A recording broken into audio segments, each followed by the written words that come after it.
What's up guys, it's Merlin. Welcome to the Crackshot class video on the channel. Basically I'm going to go through all 4 scrolls you get with Crackshot, both your passive and the 3 you're going to level up. Starting off with the passive, Empower, you're going to deal an extra 30% of spell damage with a single spell. After casting it though, it takes another 10 seconds to be empowered again. If you time it right with a wing gauntlet, you can knock yourself up into the air with just enough time for it to reset, and you can have that empowered shot at the top of your jump. Or you could make use of Frozen Alacrity with the Frostborn skill and a Frost Gauntlet and have a good amount of speed, hop up, get that crack shot off, keep going. Thankfully, Empower isn't counted when you use one of your sorceries, so you can use as many sources as you possibly can without the Empower buff going away. Moving on to the first scroll that you can upgrade, Armor Piercing, 20% of your damage ignores target's armor, which is pretty nice considering the max health you can get is about 125.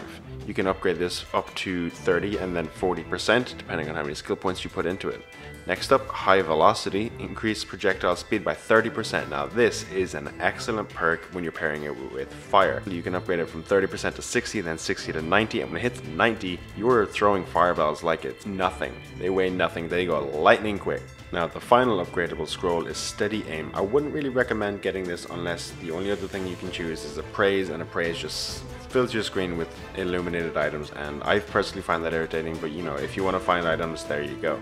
Basically, Steady Aim, after you stand still for 4 seconds, increase your damage by 20%. You can upgrade it to 30% and then 40%. It's great if you want to ambush people, but I would not recommend using it as a crutch when you're going into a fight.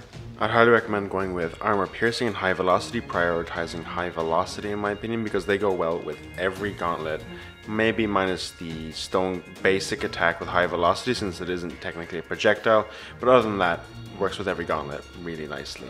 So that's going to be pretty much it for the Crackshot video guys. I'd highly recommend picking up this class for beginners, that and Pyro probably, pretty good classes to pick for beginners. In my opinion, Crackshot is one of the best classes in the game simply because it's got so much passive that can synergize really well with almost every gauntlet. So highly recommend it. Anyway, all my stuff is the link below, like my Twitch, my Twitter, and all that other jazz. So feel free to go check that out, leave a like and follow and subscribe and all that other jazz. Thanks for watching. Good luck out there.